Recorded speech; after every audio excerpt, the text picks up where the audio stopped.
NCR Tools, also known as NASCAR Racing Tools, is marketed as a retailer specializing in racing tools, pit equipment, and garage products for motorsport enthusiasts and professional teams.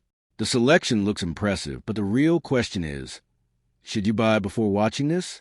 Now, to be fair, specialty retailers play an important role in motorsports by offering tools and equipment that aren't typically available at general hardware stores.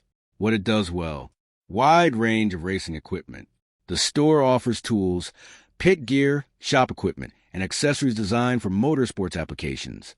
Specialized products. Many of the items are intended for racers, mechanics, and serious automotive enthusiasts. Where the hype falls apart, specialty products can be expensive. Professional-grade racing tools often cost significantly more than standard automotive tools. Not every product is necessary. Some equipment is designed for competitive racing and may be overkill for casual DIY mechanics. Check compatibility before buying. Certain tools are intended for specific vehicles or racing applications. So, should you buy from NCR Tools? Short answer: yes, if you need specialized racing equipment.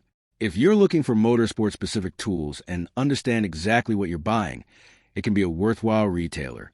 But don't purchase expensive specialty equipment unless it genuinely fits your needs. Thanks for watching. Don't forget to like and subscribe for more videos.